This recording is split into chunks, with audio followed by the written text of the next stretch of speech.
Welcome to Banyan Books, Branches of Wisdom, celebrating the joy of bright ideas and heartful lifelong learning. Branches of Wisdom is a series of intimate conversations with the world's most influential authors and visionaries.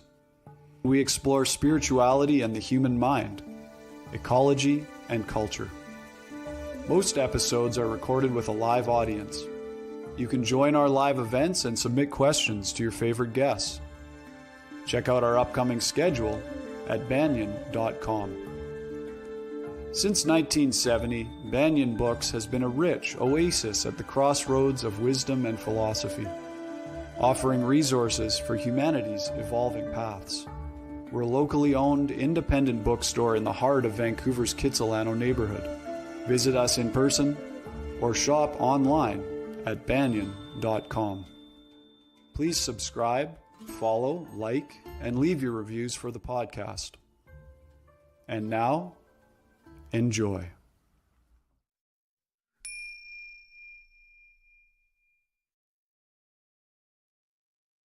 Hello, everybody.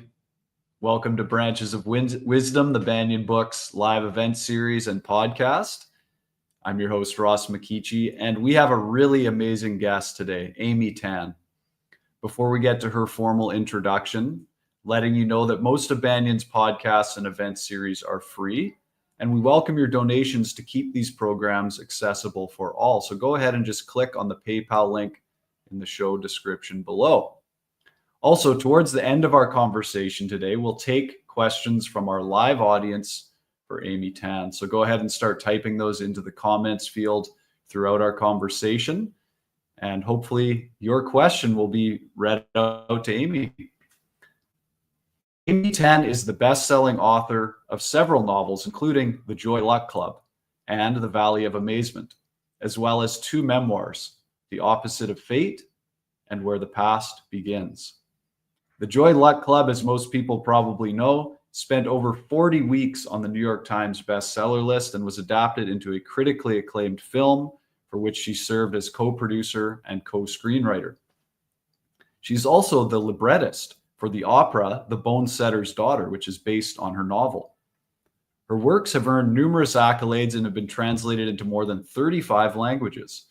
She lectures at prestigious universities internationally, delivered a TED Talk on creativity, was featured on Sesame Street, and spoke at the White House. Amy received the National Humanities Medal, is a member of the American Academy of Arts and Letters, and is an advocate for environmental conservation, serving on the board of American Bird Conservancy. Today, Amy Tan is with Banyan Books in conversation about her book, The Backyard Bird Chronicles. This #1 New York Times bestseller blends birdwatching, nature, and personal reflection, featuring Tan's original sketches and insights on finding peace in the natural world. Special offer: Banyan has copies of the Backyard Bird Chronicles with beautiful book plates that are signed by Amy Tan. The book plates are like stickers that she signed and put into the copies of the book, and they have lovely illustrations on them. So if you want to order those, go to banyan.com or drop in at the corner of 4th and Dunbar in Vancouver. If you want to learn more about Amy and her work, you can visit her website, which is amytan.net. So Banyan community, join me in a very warm welcome for Amy Tan. Hi. Hi, Amy.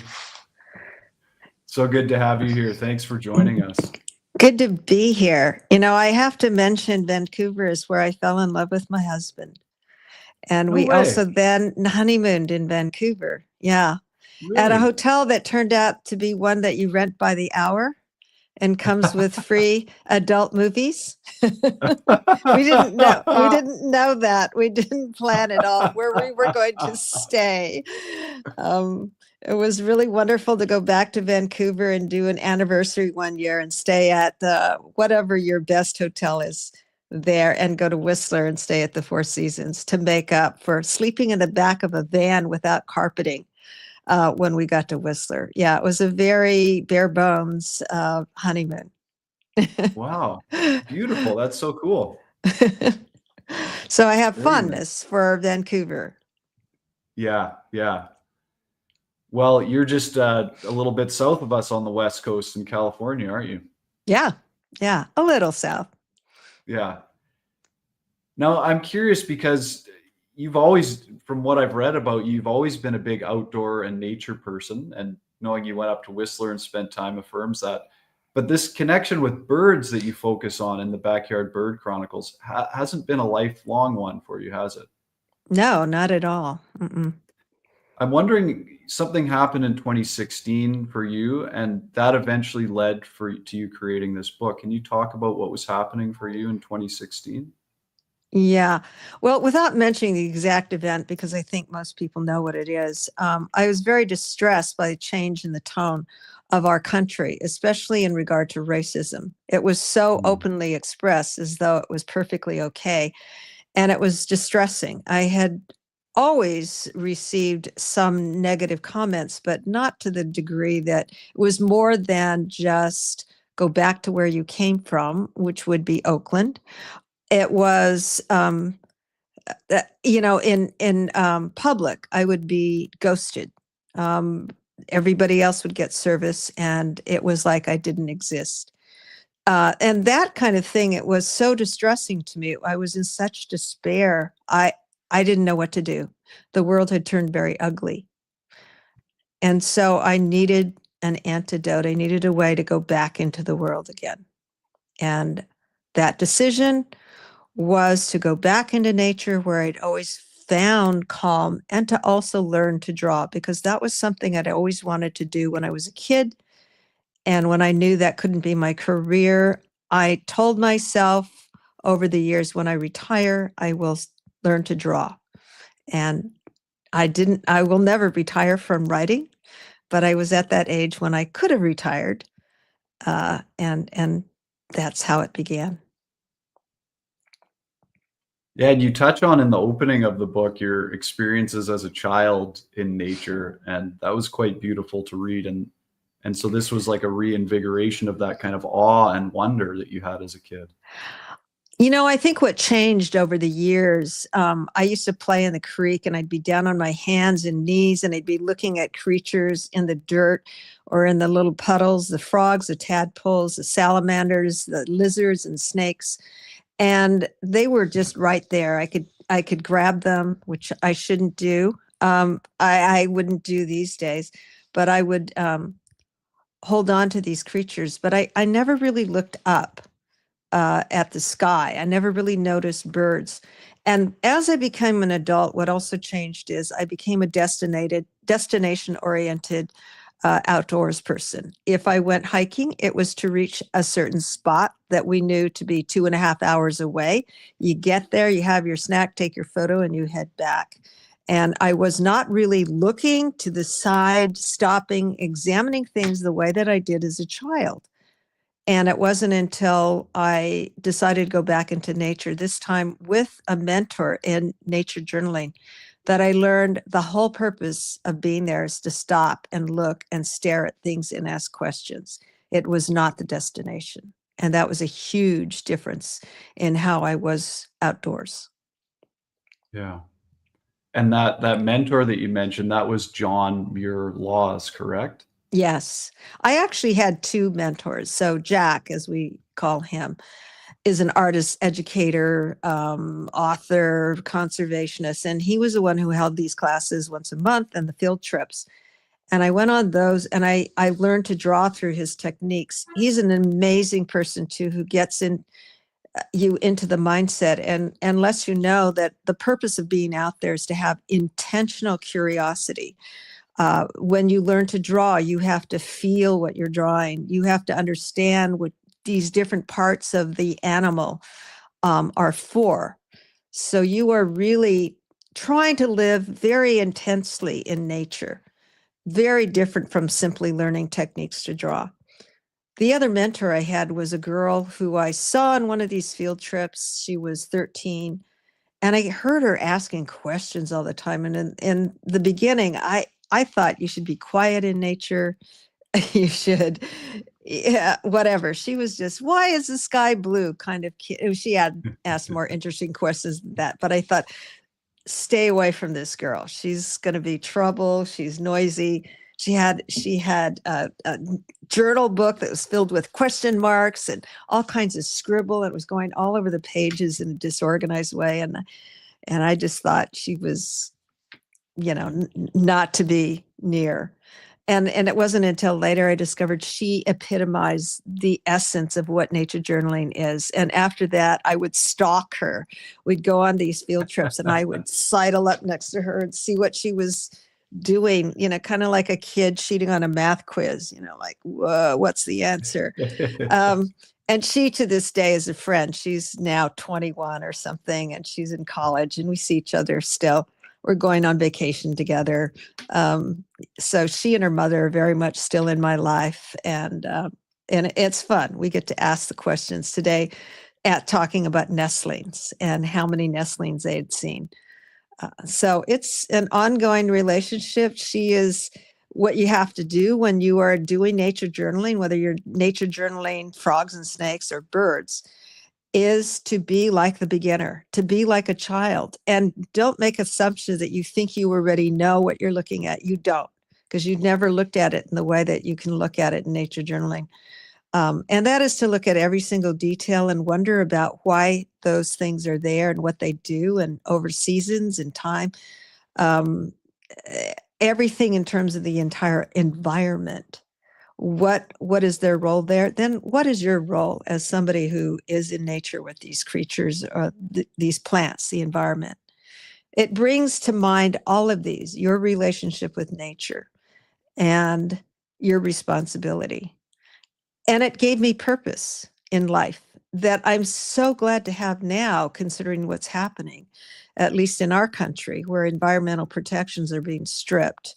Wildlife conservation is, being defunded. And I just feel that I'm there and I can do some quietly my own thing, along with the many, many other people. That's wonderful that you're taking the initiative to do that work, Amy. Well, it's essential for my own mental health. If you don't do anything, you end up feeling helpless. And so by doing something, it helps me as well. There's a sense of empowerment there, is there? Yeah, there's a sense that you're not overpowered, that you have resilience and you are doing what you can, and you are ready to pick up the pieces when that opportunity comes. One of the things you wrote is that creating this journal has been different from writing a novel. A novel is torment, you said. I'm wondering, can you tell us, because most people know you as a novelist, can you tell us about the experience of creating this book versus creating a novel? Yeah, the novel is, it's torture. And that is because so much is at stake there. I'm always looking for emotional truth. When you talk about truth in a novel, people always think, it's thinly disguised memoir, the fiction. They're looking for what's true in a person's life. That's not the truth that is really interesting to a novelist. It is emotional truth. It is the ability to represent a situation that is the way that it feels. At the time that it happened, it's the way that it feels when you remember it, and you've captured it, and you captured the complexity of it. And that takes a lot of different pieces that have to be balanced, along with the craft of the writing. And the craft is a constant thing where you're plodding ahead in a boat. It's a leaky boat. And then you have to stop and repair the holes and start over again. Sometimes it sinks and you have to abandon the whole novel. So it can be really, really painful. I often feel like I'm balancing things. I'm like a waitress with all these different orders, and I have bad balance, and then I trip over something, and I've been heading toward a mirage, something that doesn't even exist. The destination is not there. So it's a constant state of, am I ever going to make it? And I think in a way that uncertainty is good. If I knew exactly where a novel was going as I was writing it, it would take out the compulsion for me to write it. And that needs to be there as well. Something is definitely at stake. and I have to know what that is, and I cannot be satisfied until I get it right. Birding is fun. Watching birds, they're doing all this stuff. I'm just looking, I'm trying to imagine myself as a bird. I'm writing notes down like, oh, what's happening there? I get to reflect. It's easy to reflect in the moment when you don't have to do 500 pages of reflection. You're reflecting for that one moment. And so each of those, some people call them essays in the book. They go along with a sketch of the behavior that I'm observing. I call them vignettes. They're a vignette of what's happening, the drama in the yard that's happening, my questions, my wondering what this really is. And that was all pure fun. And at the same time, I never knew this was going to be published. So I didn't have the sense of being self-critical, knowing that somebody else would be even more critical. I didn't have to polish up my words as much. Because it was my private journal. And when my editor approached me, well, he said this, how's that novel going? Oh, derailed by this and that and COVID. And then he said, well, how about we publish that journal? And I said, no, you don't know what that journal is. It's not what you think. Because he had seen some pretty pictures of portraits that I'd done. I said, it's really a mess. It's cartoons. It's got wine stains. It's got coffee stains, misspellings, pencil smudges. And then he said the magic words, which were, well, that's what we want. We want it because it's authentic. And I thought, what a great word, that all your mistakes, your aberrations, your things showing, your panties are showing, and that's authentic. You should keep it in there. It's something that you can say to yourself in the morning, you look horrible, your house is a mess, and you say, well, that's authentic. And it is. So I really appreciated that. And I hoped he was right. I still anticipated a lot of people would say, she knows nothing about birds. Why is she writing this? Obviously, she got a contract because she's well known for writing books. And that's the only reason what's in there is trash. And I was very surprised that was not the reaction. And I Not think at it was all. the very fact that I approached this from the level of a beginner with intense curiosity, and in observing very closely, that people felt it was a very accessible book to get into, that it mirrored a lot of the things that they had. And what I also found surprising is that people I know who are ornithologists or expert bird guides and people in research, the biological sciences, a field scientist who I admire a great deal, who said that even though we are experts in this to some degree, we don't have that luxury of just looking at a bird for hours and wondering what it is doing, simply what it is doing. And that this was for them a new way of looking at birds, and that they really enjoyed this new way of looking at birds. And one of them was the ornithologist who is the curator of birds and mammals at Cal Academy. And I was really gratified. And then I thought, well, that's really true with anything that you're doing. There's an expert level that you do things at, and you don't have time to go back and do all the little nitty gritty things. And yet that is the exploratory level that we have in science. People who set up science experiments come across a question that they want to investigate, but they do it in a scientific method. I do it in a cartoon, but the enjoyment is pretty much the same. And it's you realize everybody can do it. This whole theater of wildlife is out there for anybody, and it's free. Amy, maybe you can set the scene for us. I think you have a reading ready there. All this was happening in your backyard, which is really incredible, actually. So maybe you can help our audience sort of enter that scene. There's a section in the preface that Amy wrote describing her backyard. Okay. My backyard, it turns out, is a paradise for many birds. We built our house among 4 Pacific live oaks with overlapping canopies. They are 80 to 90 years old, and 2 of the geriatric ones have limbs that must be propped up. Some of the branches of neighboring oak trees overhang our patio, and up, down, and all around the immediate neighborhood are more oak trees. From roots to canopy, the oaks are the community hub for almost all the birds that either live here year-round or sojourn during winter migration. Asparagus ferns stand in the shade of the oaks, and periwinkle vines creep around the trunks. For the fussy bird that wants variety, we offer a birch, a dogwood, a Japanese maple, and a lush nectar-bearing fuchsia shrub as big as a tree. Passion fruit, jasmine, ivy, and andromeda vines interlace the fences and elevated planter boxes. 4 Meyer lemon trees and bushes of lavender, sage, and rosemary scent the sunnier areas of the garden. And nearby are fragrant roses, peonies, freesias, and narcissus. In the shadier areas of the garden, fern and orange lilies are lush, especially the lilies. During different seasons, the plants offer the birds clusters of seeds, berries, other kinds of fruit, as well as nectar for hummingbirds and the occasional warbler. We tore out the lawn in the garden about 12 years ago to conserve water and created a succulent bed in a yin-yang pattern. Our roof garden was designed to offer a friendly habitat and food source for bees, butterflies, and birds.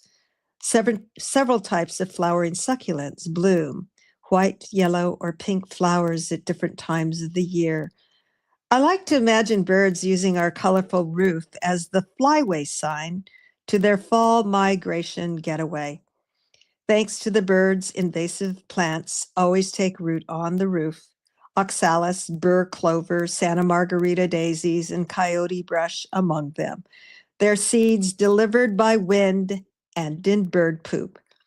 Sprouted acorns on the lawn planted by scrub jays and squirrels must be regularly dug out.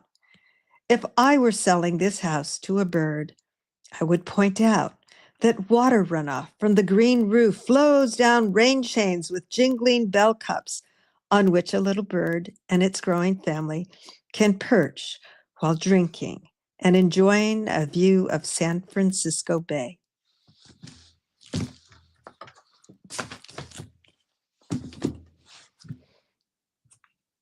Just one of many beautiful passages in the book.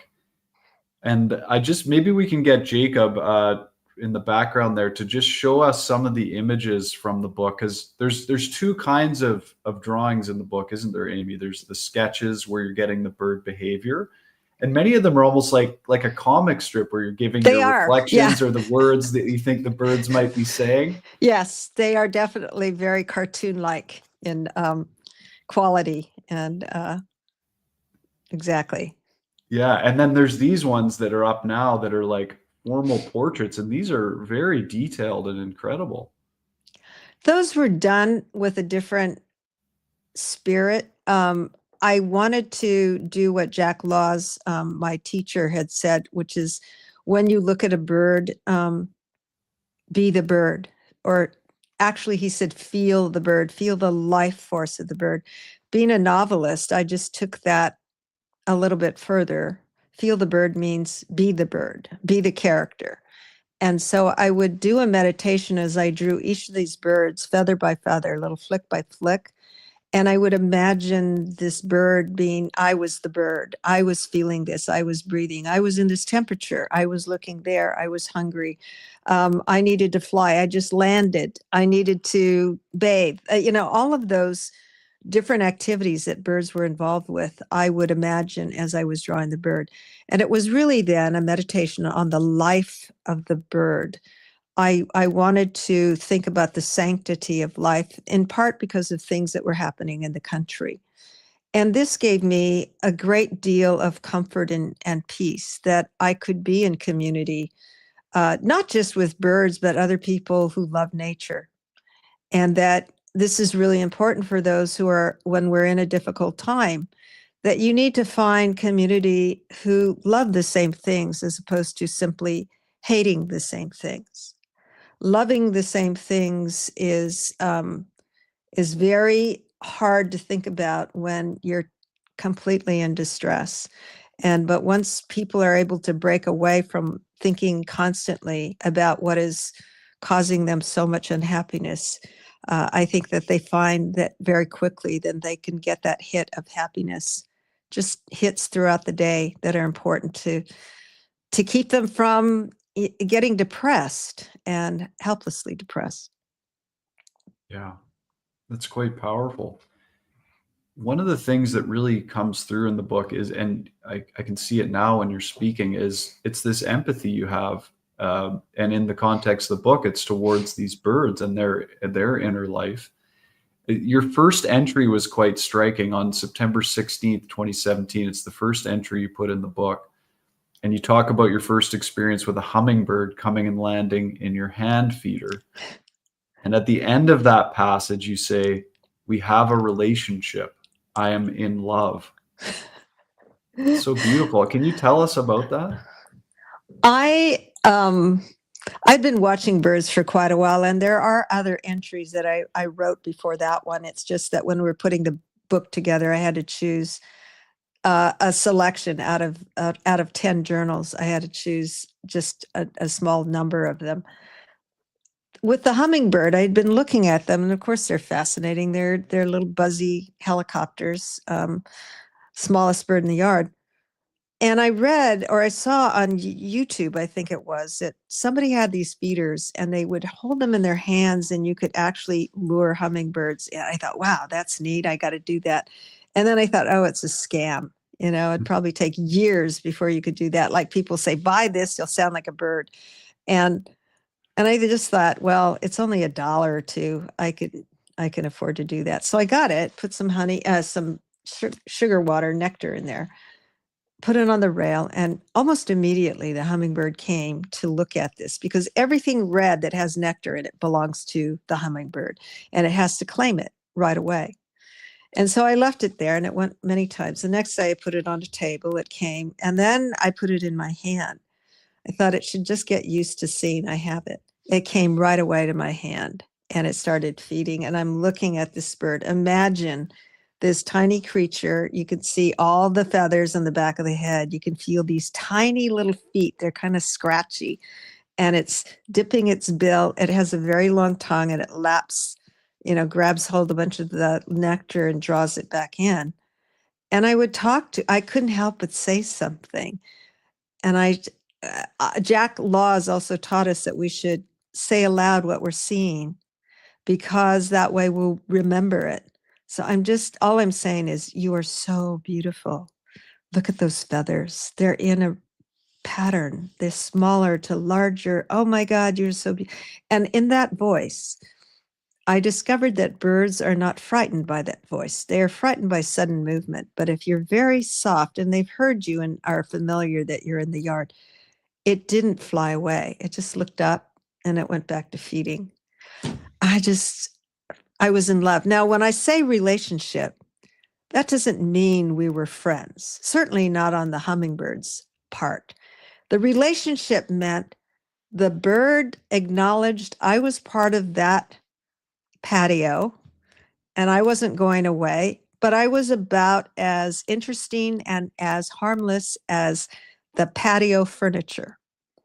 That as long as I didn't move, if I was stationary like a patio chair, I was accepted. And that was enough for me. For me, my relationship with the bird is that I found something that gave me incredible joy and made me excited to see something. My heart, I have new bird tachycardia is what I call it. I'm just, so excited. That was my relationship to the bird. So it was not equal. It was not the same thing. The birds recognize me as somebody who brings food. I can call them. I can do their whistle. I can whistle their bird song, an approximation. I can call them, hey, birds. And they start to come over the fence and they look at me. They watch me when I'm exercising. But if I were to move quickly, if I put up my binoculars quickly, they will take off. That's an instinct, and they will never overcome that, and it's necessary for them to maintain that. That reminds me of another quote that I was interested in from the book, actually. It's from November 10th, 2018. After making a number of observations about hummingbirds, you wrote, "The more I observe, the more I realize that every part of a bird and every behavior has a specific purpose, a reason and individual meaning. Instinct does not account for everything that is fascinating." Yeah. And part and parcel of that is knowing that there are certain things that birds learn, and sometimes they learn it by imitating parent birds, but they also can learn it by imitating other birds not of their own species, which is fascinating. What I also learned about everything has its purpose, and the purpose has a major purpose, an overarching main purpose, and that is to survive from one day to the next. If a bird, especially a small bird like a hummingbird, does not have food within a certain period of time, they die. This is also true with fledglings, the birds when they leave the nest for the first time and they are guided by parents. Here's an amazingly distressing statistic. 75% of all birds do not make it to adulthood, and that includes raptors. 40% of that 75% die in the first 3 weeks after fledging. So when you look at a little bird and it's not successful in being wary of what's around it, and it is not successful in knowing what is food, that this is not a seed, it's poop, that this is too big to eat. This is where you go to find the food. That bird is a dead bird. So I'm watching all this now, very keenly aware that it has to learn all of these things, and it's learning using different aspects of its mind and its body to survive. And at the same time, as I'm watching this, I'm thinking in general about mortality and survival in humans. What is it that connects us? We're all, part of this living world. And what are some of the commonalities we have when we look at that? If I feel compassion for a little bird and the fact that it might not make it because it can't find adequate food, well, shouldn't I feel the same compassion toward other creatures? Humans, of course, but for anything that is quite different. So here's an example of that. Should I feel bad for a mealworm that is going to be eaten alive? What makes it okay for me to say, if this creature dies, it's okay? Do I assume that mealworm does not feel pain, does not have fear? I don't know. As scientists go along, we're finding, I think that I read something recently that plants feel pain, or plants can anticipate that something terrible is coming when the weed whacker approaches. I don't know, something like that. But we have to be, as well, as a writer, I can do this without people thinking I'm crazy. I can just imagine all these scenarios of creatures that might be feeling certain things that we simply don't know about, and I keep that in mind. So I do feel compassion for the mealworms that I feed to the fledglings. I do feel compassion for the parent birds that need to find food every 5 minutes to feed their nestlings. I do know that if they can find adequate food, that all the nestlings probably will live. And I do know that if the fledglings are introduced to the feeders, that when they cannot find the insects in the trees, and that's normally where they feed, and they do learn to do that, they know they can go to the snack bar, Amy's snack bar, and get what they need before the end of the night when they have to go to sleep. Amy's snack bar, I like that. Amy's Bistro.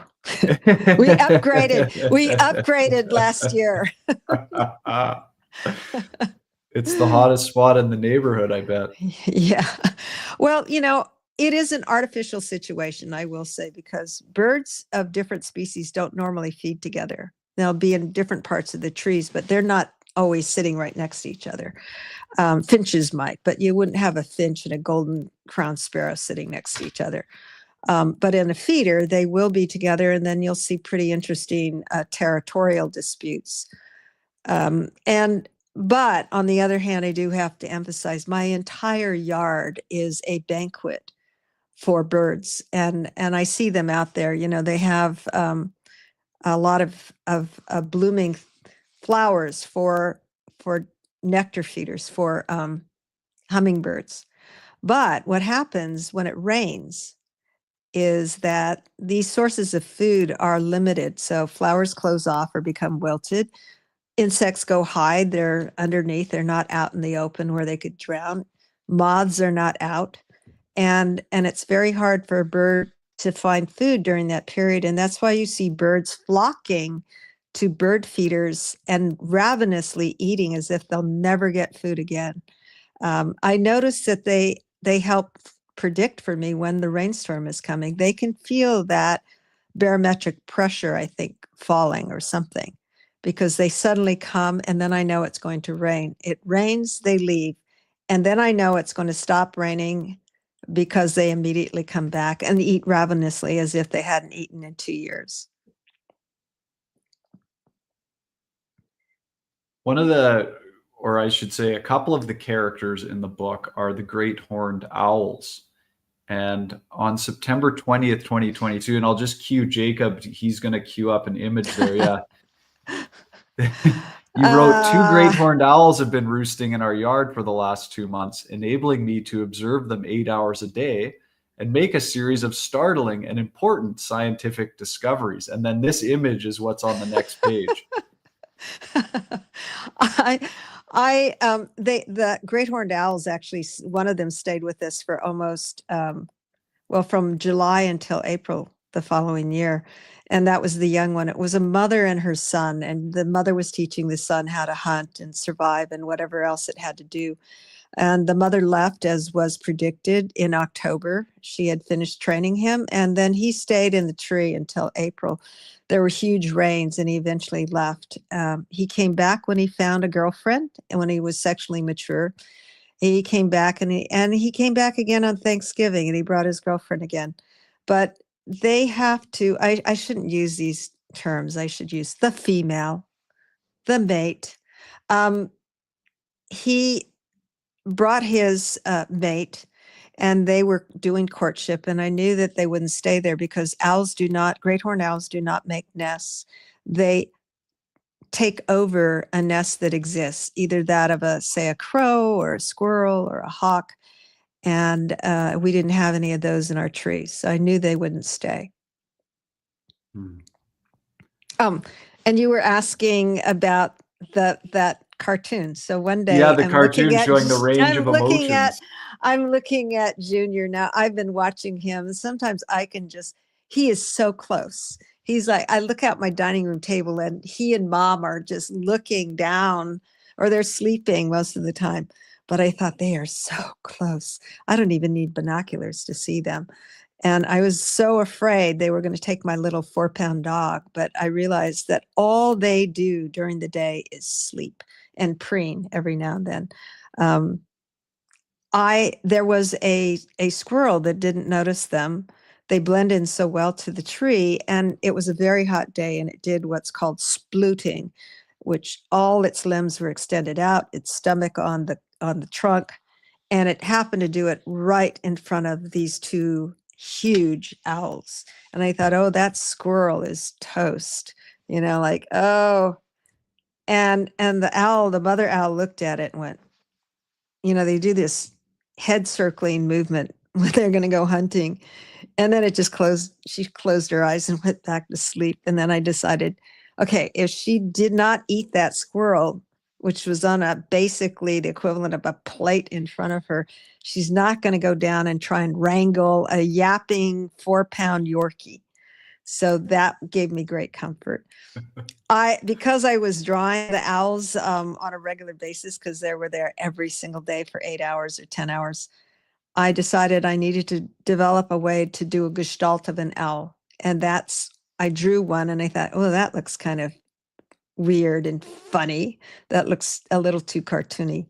Then I did another one that came out looking the same. So I decided then to say, name them and just draw a whole bunch. This took about 5 minutes to do all those things. Oh. And keep in mind, this is for myself. So I'm just having a good old time laughing about scientific research. Here are the faces of an owl. And in fact, they do have different expressions. It's just that the communication that a bird makes is not anything that we perceive. We don't have the ability to recognize it, or we can't see these very minute things that are happening. We don't equate, the raising of feathers with anything significant. We don't recognize the eye movement or where the bird is looking when another bird is nearby as being anything significant. And these things all do have meaning, so that I've observed that these patterns, this is not scientific research that I did. This is not conclusion about birds in general. This is what I have seen among the birds in my yard. And what I'm noticing are these subtle changes in what birds will do around other birds, whether it's with their own kind or with different birds.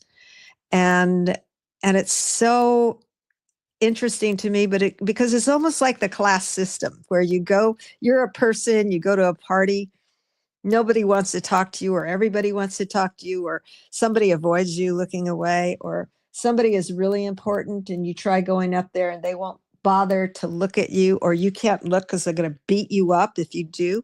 All of those things, come into play. You're just, what is it? What does it mean? What does it mean when a bird turns away? So I do not have the definitive answer, but I have made some observations that one ornithologist was really impressed with. He had been studying golden crowned sparrows for 2 decades, and he was especially studying aggression among their own kind. And the coloration of the plumage, especially in the head, the darkness of the eyebrows, what's the lateral crown stripes, this area here, and the crown, the color of the crown being vivid yellow. And I had written down something about what these birds do, these adults, that they will raise the crest. They don't normally have a crest, but almost all birds can produce a crest. And it would raise a crest, which obviously makes a bird look bigger. But what he saw, I sent him the drawings, but I sent him the photos as well. And he said, I have never seen this behavior in a bird in a territorial situation. And that is that the head itself would increase in size. It was as though they blew up the head. A bird can blow up its body for heat and for other purposes, for heat, to stay cool or to stay warm. But to increase its head size, I don't know how they do it, how they inflate it out, the skin, the feathers, whatever, what that means. But he said he had never seen that. And I thought, this is what happens when you while away your whole time not writing your novel and just looking at these birds for 12 hours from dawn to dusk. And you start to notice things that people who wisely, go on and do something else may not notice. Well, that whiling away of time, Amy, has been a real gift to many people, I'm sure, because it's a beautiful book, very uplifting and heartwarming and insightful. I want to just remind our live audience, just in just a couple of minutes, we're going to get to some of your questions for Amy. So keep them coming in the comments field on YouTube, and we'll get to as many as we can. I just want to ask, this is maybe a little more personal, Amy.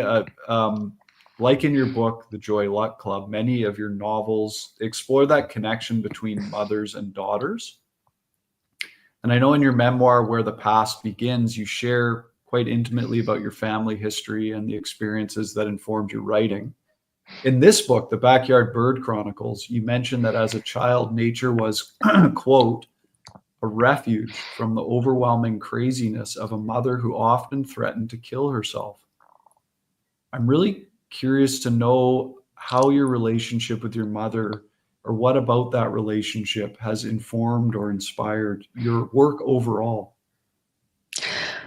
Well, first, you should know that the whole purpose of my writing is not to sell books. It's really to find meaning, for me, a very deep personal meaning, and that is to find the truth of what happened and what I remembered, because within those emotional memories are my identity, what influenced me, influenced my thoughts and the things that I do, the choices I made, the way that I think about things.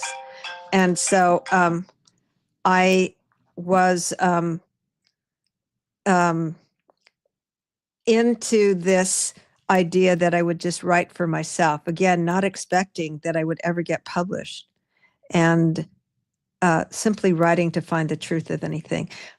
The truth of something is not the facts. So you can't say, I'm not looking at, oh, that really happened. She played chess when she was a girl. Well, I didn't play chess, but that's not interesting truth. That's you borrowed a situation, put it in a book.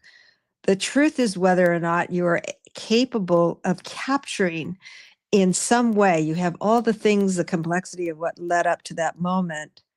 And that moment that I can find the image, the transformational image that winds, that sort of winds its way all around the entire thing. That is when I find the truth. It's a feeling more than anything. And it can be an image, a very dynamic image. That was the way that I look back at my life and the memories I had. I had a very emotional mother. She was an amazing, resilient woman in some ways, but she was also suicidal. Her mother killed herself, and she was 9 years old watching her mother die. And obviously that had a profound effect on her when things became overwhelming. That was where her mind turned to. Fortunately, because of her emotional volatility, I was from a very early age determined not to be like her, that I wouldn't grow up having regretting things all the time and just being in this hopeless, helpless state, which has certainly helped me these days not to allow myself to go there, because I think I would be prone to depression. But she was incredibly smart. She was funny. If you read anything in the Joy Luck Club, those were not things necessarily that my mother said. But as my brother told me after reading it, he said, I know this is not true. This didn't happen to us. Mom didn't say that, but it sounds exactly like Mom. It sounds like what she would have said in that situation. And that made me very proud, because that meant I had captured the truth of what our emotional memories had been. Wow. Thanks for sharing that. That's really beautiful. Is it okay with you if we get to some of the audience questions? Absolutely. There's one here from Rose, who's 11 years old. Hi, And Rose. Rose says, I read your book several times. I love it. Is there such a thing as too many feeders? I make a lot on my own, so maybe that makes a difference. I thought more food varieties would be better. I think that you have a good point there that has to do with variety. And I don't think that is a matter of too many feeders. It would probably be a matter of overkill, and you would be possibly wasting your money on having too many feeders with too many seeds that will go bad eventually, because you want to keep the food, the water, everything fairly fresh and clean. But what you said about variety is very important. So, for example, in my yard, I have different kinds of foods.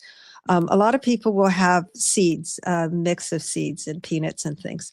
Um, I have suet, and it's hot pepper because squirrels don't like it, so they don't raid my feeders. The suet is really something that migrating birds appreciate. So these birds are coming from Canada, north of Vancouver, or they're coming from Alaska, and they have flown thousands of miles. They need to fuel up. They stop along the way, but they are still moving constantly toward their their winter homes, and mine is a winter home. So the suet is very, very popular. Seeds, finches love seeds, and you can also have birds like titmice or chickadees that like seeds. So you look at the population of birds that you have in your yard, and that determines the kind of food you might try that they might like, that would be attracted to your feeders. Of course, for hummingbirds, it would be nectar. I also chop up nuts, which birds who eat seeds often like as well. And I cut them in teeny tiny pieces because it's kind of a waste when you give a bird a half of a walnut and they carry it and it's so big they just drop it.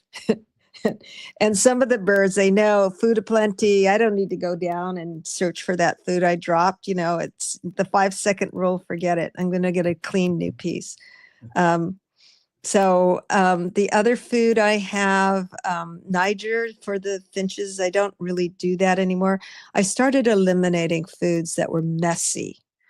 And here's something that you'll know about birds if you have feeders, that these birds will take a seed and they'll toss it on the ground. And for every seed they eat, they discard like 4 or 5 of them. And they're slobs. Pet birds do that as well. But there's a reason for that serves a useful purpose in the wild. And I know this because a friend of mine actually conducted studies on this. What the birds are doing is weighing the seeds, and they're looking for the seed that has the most depth, not the longest, but the deepest, because that has more oil in it. And so it is a better resource for energy for them. But this goes back to when they were flying, a mile to get to this destination where the good seeds are. I'm telling the birds, you do not have to be a slob because you are living 20 feet away and coming to the feeder. So just eat all of them. Because, you don't like to have that because it attracts rats. And I had to figure out a way to get rid of the rats that does not involve poison. One is to keep a very clean yard, patio, and I have a hoop net underneath the seed feeder, so all the seeds get caught there. And the other is that you have 2 great horned owls that come in and dine on rats every night. Never, ever use poison or glue traps or anything like that because birds get injured. Owls eat poisoned rats and they die. So it's a constant problem solving that you have to do when you're responsible for feeding birds, or you want to take on that responsibility. Yeah. Thanks. And thank you, Rose, for that great question. Thank you, Rose. Yeah. There's another one here from EKG who says, your backyard must be the most inviting one in your neighborhood. Do the neighborhood cats ever go hunting for birds in your yard? Oh, I thought for a while I didn't have any cats. And then I started seeing 2 cats, as a matter of fact. And I saw one swipe at a mourning dove and actually grab onto some feathers. And the sad thing is, you may not see the wound, but it has punctured the skin of that mourning dove. That is a dead bird. The cat claws have a lot of bacteria in it. And once they do that, unless the bird can get antibiotics, it's a dead bird. So I was determined to keep the cats out. And I had talked to the owner, and a really nice guy. He was going to try something, but obviously it didn't work. So what I did was I found some loose netting. It's kind of plastic covered or something very flexible with openings about this big. So it's like a mesh, but it's very big. And I put that, it stands about 6 feet, and I wrapped it around my entire feeding area, the patio, and behind the fence, and then all the way around, so that when the cat came, it could not get into the yard. It climbed up on the top and it went behind the fence and it got stuck back there. I mean, not stuck. It could back up and get back out again. So I see this poor little face, and I love cats. I used to own a cat. I see this little face like, what happened? All my toys are in there. and so I don't see that cat anymore. That was the way that I solved that. I try to think of solutions for myself, but for other people on how they can can solve these two major problems that happen with backyard birds and feeders, and that is window collisions and also cats. So the window collisions, that is the saddest thing that can happen. You see a bird fly into your window and they're either injured or they're dead or they're going to die. Most birds seem to recover and they fly away only to die later because they have internal injuries. You have to take those birds to a rehab center. So I ended up trying different things, all kinds of different things. And I said, I need a solution that doesn't cost people very much money. Otherwise, they won't do it. So I found one, and it was to get white water-based acrylic markers. And I made spider webs all over my patio windows. And I don't know whether you have a photo of that. If you can show the photo of my window, the patio is viewed through the window from the inside. You'll see the entire 8 by, there it is. So it's a very large section of glass there, and it goes even farther than what you're seeing in there. That is my dining room table where I sit and draw the birds and observe them.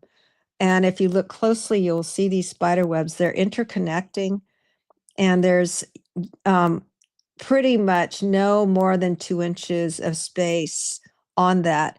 Birds will fly through larger areas that are open. So little sticker here and there is not going to do it. And that's why I went to the spider webs.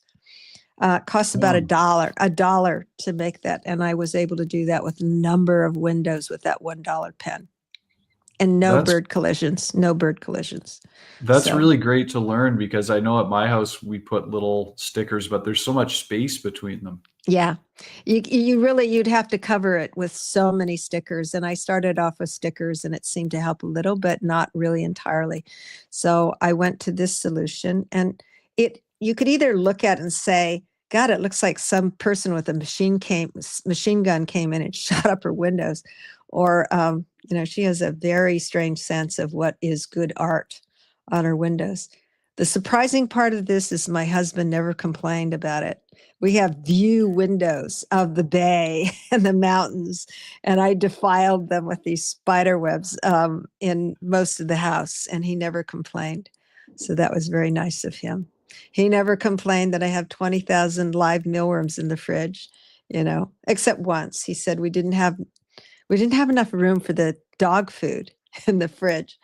So, instead of getting rid of the dog or the husband, we got a new fridge downstairs. Oh, that's a good in the solution. garage. So now mealworms, overflow, that all goes down there. Perfect solution. Yeah. Birds are happy, dogs happy, husband happy, me happy. Yeah. I think we have time for one more question here, Amy. This one is from Bryn, who says, hi, Amy, what did you learn about yourself from spending so much time with birds? Well, I confirmed that I'm an obsessive person. When I get interested in something, I have to know it to such a degree of depth that people would call it excess, but I call it part of living deeply. My mother, I was remembering my mother had this thing about feeling as deeply as possible. And her feeling had a lot to do with grief. She felt that I didn't feel enough. And I was haunted by that fact that maybe I don't feel enough. What am I missing out on? But with the birds, I found that I am feeling deeply for something most people would not go to that extent of just sitting there for 12 hours imagining what the bird is going through. And that was in part of my practice for feeling deeply. I learned to ask questions that were uncomfortable. The question about mortality, which is something I think about every day and have since I was a child. It's not with dread. It's not with this fear. Oh my God, one day, how can that be? It really is a filter for what I do in my life and what's important for me to understand that. But with the birds now, I had to look at all the creatures and think about their mortality and think about when a hawk takes a little bird, that what am I feeling there? Of course, you always root for the smaller animal, but those hawks are starving too. 75% of them also die before adulthood. So I'm looking then at why do I have a phylogenetically determined sense of compassion? If an animal is way up here on the scale, they're a chimpanzee, do I have more compassion for that monkey or that chimpanzee than I do for a worm or for a spider? And so it caused me to think about all living beings. And of course, humans are among them. But I think it started just with living beings in general. And then when you extrapolate and take it to a human level and what kind of assumptions that you have, it causes me to think, and that causes me to feel more deeply. So yes, I got a lot out of there looking at reflection about who I am and what I believe, and deepening my sense of what's important to think about and feel. Wow. Wow. Thank you. I mean, what you just said there would resonate, I'm sure, with many people, but the Banyan audience in particular. That was almost like a Buddhist teaching on compassion, what you just shared. I do think that imagination is like a twin of compassion. Compassion necessarily, I think, involves imagining you are the other person. Or certainly, if you can imagine you're the other person, you imagine every condition of their life, every history, the complexity of why you cannot leave a marriage where you have an abusive husband, why you've not been able to, and you have to understand that. Then you have this better sense of feeling for that person, delivering whatever compassion is. So here's the other thing that I started doing watching birds is asking for the definition of these words. What is hope? What are the components of hope and manifestations of that? What is compassion? It's just feeling bad for somebody. That's called pity. So I think compassion has a lot to do with what are you going to do about it? Is it enough to feel this deep sense of for the other person, feeling sad for them? Sometimes, yes. Sometimes you can't do anything. And I think that it's important, though, to feel those things for other living creatures, even if you cannot do anything about it. It is part of what makes us human. We have that ability to judge, to discern, and to feel, and to make decisions and act upon those. So that's why I feel compassion is so, so important. And I'm always so grateful when I meet kids who are being raised to be compassionate and kind. And I thank these are friends, and I thank them for raising their kids to be that way, because they are the stewards of the future of our planet. Wow. Folks, we've been honored with speaking to the amazing Amy Tan this evening, and her new book is The Backyard Bird Chronicles, and you can get these special versions that are signed by Amy with illustrated plates inside from Banyan if you go to banyan.com, or if you drop into the store in person. And thanks to Jacob Steele, our wonderful podcast producer and events curator, and to our amazing community. And Amy, thank you so, so much for taking the time to join us. Thank you. It was a pleasure being in Vancouver with you.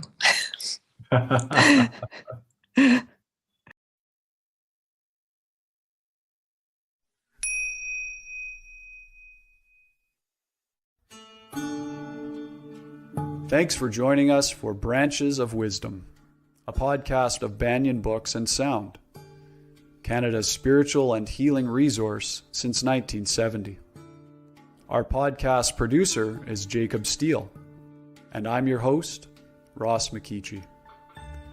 Watch all our conversations on YouTube by searching for Banyan Books, or listen on your favorite podcast platform. Please subscribe, follow, like, and leave your reviews and comments. We love to hear from you. For all our live events, books, and more, visit us at banyan.com.